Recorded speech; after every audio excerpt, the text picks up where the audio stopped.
protected from the weather, and same with Varna. They're like Varna has a pavilion, so they have coverage from the snow, or is that not? It's all bus guys. Yeah, There's two it's- bus yeah, guys. so, no. Okay. So all the children are in, okay. So with that, is it not possible, I know Henry has bus pickup right on corners of neighborhoods. It's not possible to do that for this situation as the children move?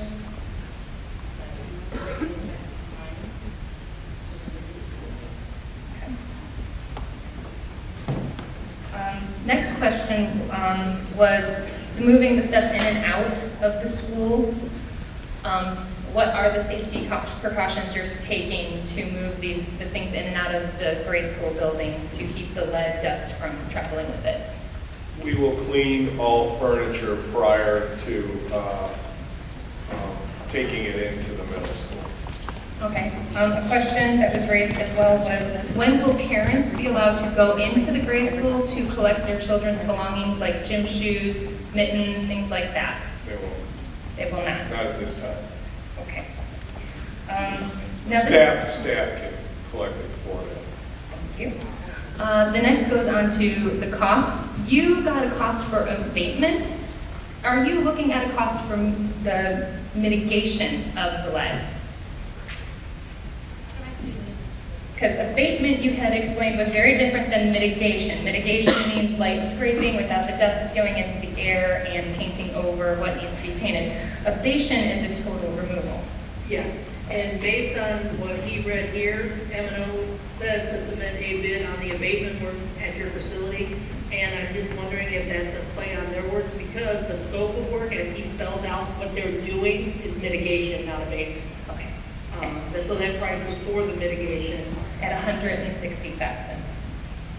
I believe that's what they got. Okay. And then what would be the cost, and this goes into, what would be the cost to of this temporary move?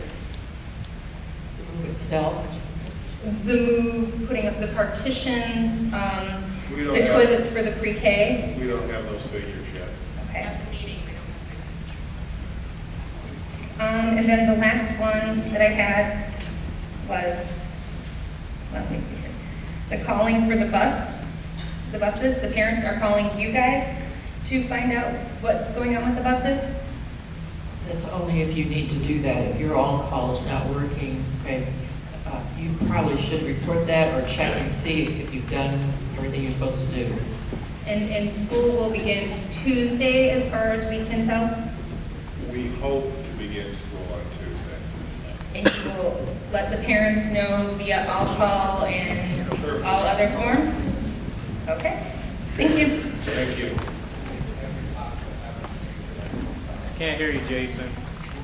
We'll make every possible effort to make sure folks are aware. So we'll certainly welcome any suggestions other than the usual methods. I, for one, always seem to miss a motor pilot and all. That's why it's kind of personal to me. So. And you can't report it if you didn't get it, because Right. you don't know that you missed it. That's right. That's right. So.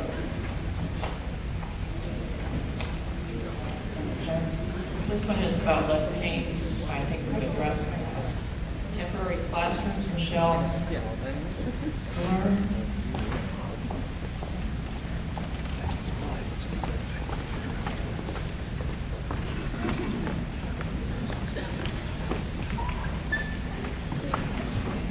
I have a question. I would like you to elaborate a little bit more on the temporary classrooms going into the gym. You're going to have the second and fourth graders, and then you untouched on bringing in some kind of pod or something for outside of the school. Is that 100% in action? Can you repeat your question, please? From what I understood it, you had said that the temporary classrooms in the gym, but then you would have looked at something else.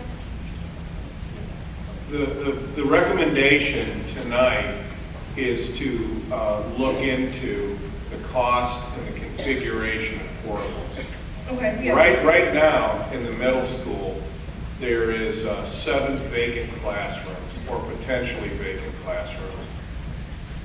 We feel that we will need to accommodate all the students pre-K through 8.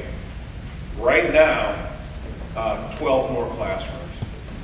Well, I agree with you. I'm new to the district this year. I have Sure. a kindergartner and a second grader. Yeah. And I've been more than happy with the quality of their education thus far. I think that putting them, that many kids, like the other woman, I don't know her name, was saying, it's not only going to be disruptive, they're kids, you know, getting them out of their element is going to be huge. It's not fair to the kids, and it's definitely not fair to the teachers. I agree. I agree with you 100%. And keep in mind, there is a referendum, and this, the success. Imagine that. We're going to talk about it. It's the 800-pound gorilla in the room. We're going to talk about it. Yep, we're not allowed. If it passes or if it fails, and that's completely up to the voters will more than likely drive what direction we go. If it passes, obviously, the voters have chosen to build a new school. If it doesn't pass, then the board will have to decide what their next action would be if they want to seek another avenue. And that's going to happen in less than 30 days. Perfect. And believe me, this couldn't have happened at a worse time. For who? First time it could happen. And I guess, And my belief is, I don't like putting students in a gymnasium. That's not what's best for them. But the option that we have right now is putting them in a building with lead paint that was built in 1902. I mean, I guess that no one could have ever prepared for this kind of disaster. You don't really have a plan B. But wasn't there ever a plan B for a fire or a tornado or anything else? Yeah, there was. Is this is it. an extension of that? Okay. Yeah, because the board directed me over a year ago to develop an evacuation plan because the building is so old, in case there was a boiler failure, which we had before, and it was repaired, where we were going to house these students. So this happened, we revised the plan, and I'm glad we had the plan because now we're ready to deploy it. Thank you. Excuse me, This one has to do with fifth graders moving. excuse me. I believe the one you skipped over a second ago that said lead paint was mine. I had a couple more questions, Okay, if it's different, yeah. You want to go? if I could, please. Sure. It's on a separate. it has to be covered on- Okay. As far as the lead paint, I've got a question. I mean, Matt Walls, QUALS. As far as we didn't know about the lead paint before, or it hadn't been investigated, I have in front of me, and I don't have a paper copy, I actually have it emailed to me on my cell phone, where September 11, 2013, there was a report filed, and it was mainly for asbestos, but is under a bulletin of lead. It says, suspect lead paint on interior surfaces, test and mitigate. Suspect lead paint flaking off, deteriorating interior brick and plaster. Walls, test and mitigate. Photos attached. Lead paint on exterior of building flaking off and mitigate. Photos attached. Lead paint mitigation costs. Possible lead paint exposure to students. Okay? If we knew about this 2 years ago, why is my son going to this school and now it's a big deal? For 2 years at least, you've known about this. And you've put not only my kid, but everyone in this room's kids in danger. But now it's a big deal. Why? Because it was recommended by the Regional Office of Education. Why wasn't it a big deal in 2013? Because at that time, we thought we were going to close the building and we were preparing for a referendum. That report, That's what we're doing right now. that report, when it was generated, was provided to the Lake City Council. Correct. And there's history to this, let me share it with you. The Lake City Council was going to be generous enough to give us land to build on a new school, and we were aggressively pursuing it. The night of that meeting, we had 2 city councilmen that voted to restrict the property and prevent us from building a new school in the industrial park. Following that, we immediately started to transition to another referendum, which was conducted in April, and this community voted it down. After it was voted down, we were preparing to go and add additions onto the middle school to get the children out of that building. And now we've arrived at a fourth referendum. We've had, I'm sorry, this is a third building referendum and two 1% facility sales tax referendums that this community has voted against to construct or maintain a new school. The first one was in 2001, when the state of Illinois was going to pay for 56% of the building. Had that been passed by the community, we wouldn't be sitting here having this conversation right now. But we are. Now, certainly, there are people that are accountable. We can sit here and blame and point fingers, or we can come together as a community and try to house the students in a safe and healthy environment. And that's what we're trying to do right now. And I understand that. I know. don't know why we weren't doing that 2 years ago. We were. You were You not. just explained it. We didn't close the school 2 years ago. I mean, when the same hazards were there. I just- That's all I want. And I'll be honest with you, 2 years that building has deteriorated. It's a 1902 building. In 2 years from now, it's probably going to be worse. So we have a choice. We have a choice as a community, not as a school board, as a Midland community. You as a taxpayer. Do we transition and construct new facilities that don't have lead paint in them? Or do we invest money in a 1902 building that not only has lead paint in it, but it's got asbestos that's contained. It has 2 wooden staircases in it. And the asbestos is in the walls, it's in the ceiling. That building has outlived its useful life. So now the school district chose to pursue a referendum. It's going to be your choice as a taxpayer to determine if you want to incur that cost. Your responsibility. Are we really That's going to taxpayer. have a choice, or are we going to have a multi-million-dollar complex shoved down our throats because that's what the board wants? Do we have a choice in the matter? Do we have an economical plan? We haven't taken care of the building that we have on hand, yet you want us to entrust millions of dollars for what? You have a $9.8 million referendum on the ballot, and that's pretty economical. But that's a decision you have to make. Economical based on what? Have you been to any of the meetings? Yes, you want to raise our taxes. We don't want that here. I would invite you. I would invite you to go to the meetings. We've been. This is about the kids, not the school. Please address these I parents didn't about go their here to even talk about children. referendum. I just wanted to know why we didn't take actions to correct this lead paint 2 years ago. That's all I wanted to know. Okay. I didn't go here to talk about the referendum. Because he thought this community would want a new school. They didn't think we'd vote no, but you guys did. Aren't you supposed to hope for the best but prepare for the worst? What if the referendum were passed down? We needed to have these, as you call it, emergency precautions and stipulations that could be put into effect before the school year is already halfway over. Now we're halfway into the school year and now we are taking those emergency actions, but it's frustrating the entire community because their children, young children especially, are being put in anxiety situations and overwhelmed with so many different factors and elements. So put the kids back in the blender, that's fine.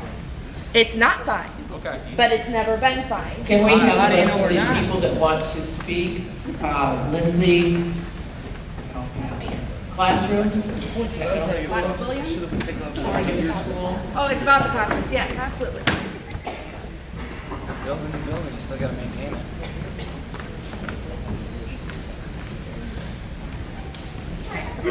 Hi everybody, my name is Lindsay Williams. I'm again an Williams mom. I'm pretty new in the district and this emergency plan, obviously nobody planned on. So I was wondering, just as an idea, because we have so many kids being transported now to a different place, could we maybe have a few hours where the parents can go in with their kid and kind of look at their new environment. Has that been an idea, possibly? Because like, my kiddo's in kindergarten, and he loves all you guys.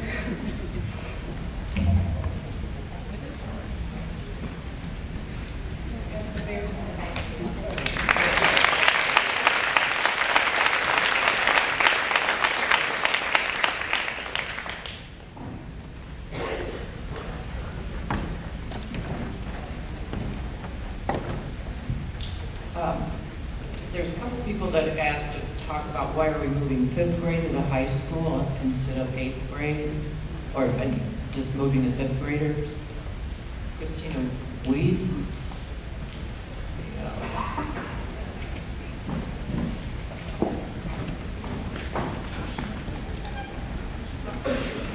My name is Rachel Bickle. I have a freshman and an 8th grader, and I think it was there on the diagram it was said that the K through 4 was moving and 5th graders were coming out here in pre-K. Can you just expand on why that was, being an 8th grader, having an 8th grader, why not transition them into the high school setting? Is it a numbers thing? Is it to class size? It's a numbers thing. 5th grade is only 2 sections, and 8th grade involves more students. Okay, so nowhere to put them. Not that I want my child to move, nobody wants that, but it might seem as an easier transition than having. Ideally, yes, it would have been to move 8th graders out. Thank you. Yes.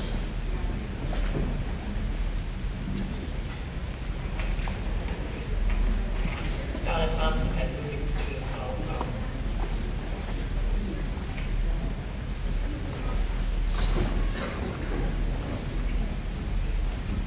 I'm sure. I have been in the school district for 27 years. And I was here a number of years ago when we had an electrical emergency in the elementary building. And we had one day we were asked to move to a different facility. And we did. And we had school the next day. And for those, what I really want to address to you is, we are in a very difficult situation. This is a very, very trying time for parents, for the board, for the faculty, and all the staff, as well as the students. But I know, because I am with your students in the elementary building every day. Right now, I am assisting with 1st grade, 2nd grade, and 4th grade. And I spend a lot of time with your students. We have awesome children in this school district. And based on my experience of having moved to a new facility, or a different facility, 12 years ago, your children are very resilient. I also would like to say this. I am with your students daily, and for the most part, your students love their teachers, they love their classmates, and as soon as they get in that new classroom where they're having a new adventure with their friends and with their teachers whom they admire and love, this transition is, I dare say, not going to be as trying and difficult as you might think, just based on my previous experience. I want to thank the board for coming up with it. Is it an ideal situation? No. You know, is any decision that's going to be made going to be ideal for everybody? No. But we need to be a unified community of the Midland School District, taking and caring about our children and what is the best for them and putting everything else aside.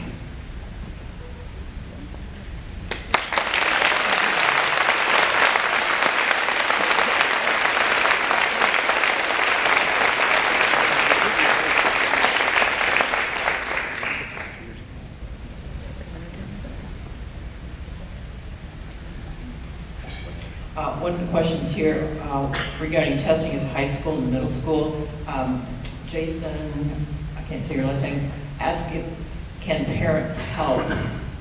I don't know about the testing. So, a couple questions there. I'm Jason Cooper. So I've got a pre-K and I've got a son in second grade. I agree. I don't know what this gentleman's name was, but I agree with them. So I'm a mechanical engineer for Caterpillar. I do after treatment development. We deal with particulates, diesel engines. Ideal said it herself. She can't walk through a building anywhere and look at the seals, the window sills, and see that there's lead paint there.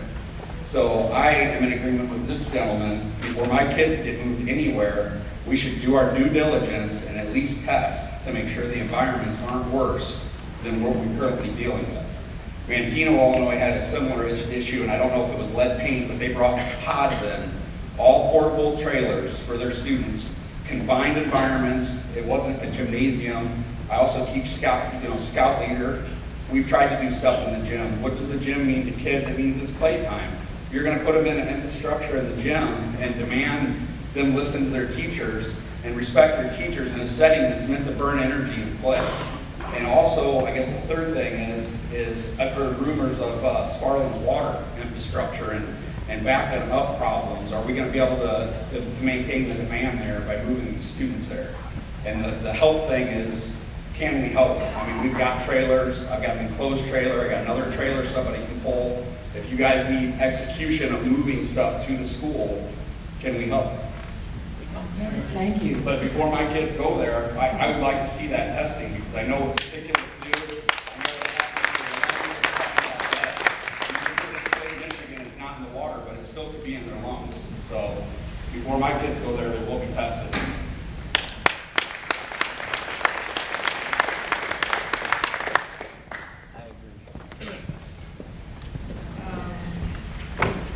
This is Norman Birchler.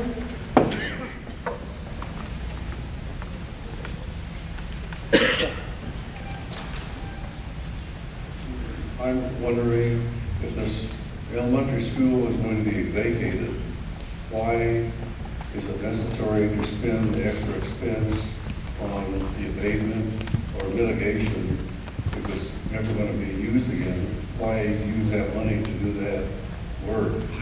Also, if leaky roofs are a problem, the rendering for the new proposed school, if it passes, shows a flat roof with at least a foot tall curbing all around it. They're just asking for leaks. Why not have a gable or a hip roof where you have range? There's no decision being made tonight about the roof. Okay. Oh, the abatement, yeah, that's right.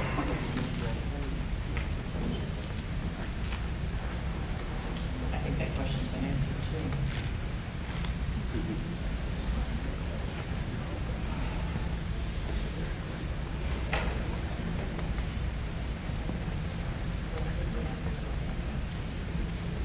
All right, public comment is now closed. Does anyone wish on the board? I'm sorry, Jason. Oh, yeah. Come back. Yeah.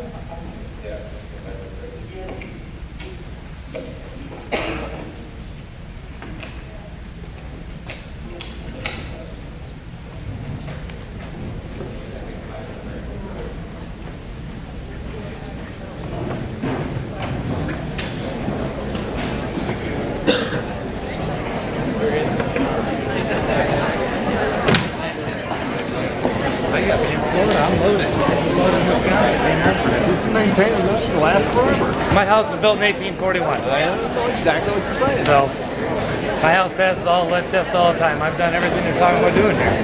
Read their oath of office. My only question is, how do you know you're not going from bad to worse and from the same to the same? You don't. You gotta test it.